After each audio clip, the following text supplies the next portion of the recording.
جاؤ تاریخ کا مطالعہ کیجئے، احادیث کے اوراق کو پڑھیے۔ انبیاء کے بعد دلیری اور بہادری میں، لیڈ اور کمانڈ اور سپاہی کرنے میں ماں نے کوئی ایسا لال جنم ہی نہیں دیا۔ انبیاء کے بعد اگر بہادر اور غیرت مند اگر کوئی شخصیت ہے تو وہ جناب عمر رضی اللہ تعالی عنہ کی ہے۔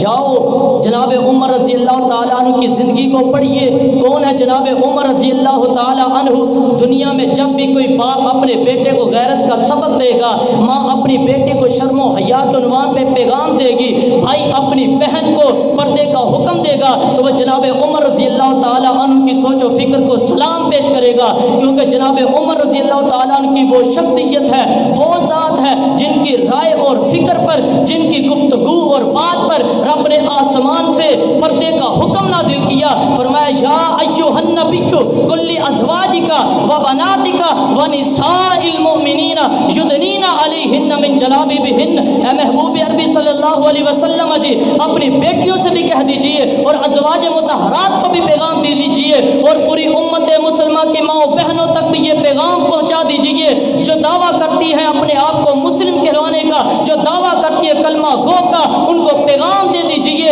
اگر بازاروں اور مارکیٹوں میں جائیں تو پردہ کر کے جائیں، اگر غیر محرموں سے بات کرنے لگے تو تب بھی پردہ کر کے بات کریں، اور یہ پیغام دیا ہے، یہ ہمیں درس دیا ہے تو جناب عمر رضی اللہ تعالی عنہ کی زندگی سے ملا ہے، ان کی سیرت سے ملا ہے۔ لیکن افسوس کے ساتھ میں یہ بات کہہ رہا ہوں، وہ امت مسلمہ کے نوجوانوں، ہم تک یہ پیغام پہنچ گیا، احادیث میں بھی ہم تک پہنچا دیا، اور قرآن نے بھی ہم تک یہ پیغام پہنچا دیا، لیکن آج مائیں بہنیں جو دعویٰ بھی کرتی ہیں کہ ہم مسلمان ہیں، جو دعویٰ بھی کرتی ہیں کہ ہم اسلام اور شریعت کے پابند زندگی گزارتی ہیں، لیکن وہی مائیں اور بہنیں اسلام کا نعرہ لگا کر کے اسلام آباد کی دھرتی پر میرا جسم میری مرضی کے نعرہ لگاتی ہے، اور وہی مائیں اور بہنیں آج مارکیٹ اور بازاروں میں بے پردی کے ساتھ ہر نوجوان کی آنکھوں کا نشانہ بن چکی ہے۔ اور اس سے بھی افسوس کی بات میں آپ کو بتا دینا چاہتا ہوں، اور اس بات میں مبالغہ نہیں کرنا چاہتا، میں عید الاضحیٰ کے موقع پر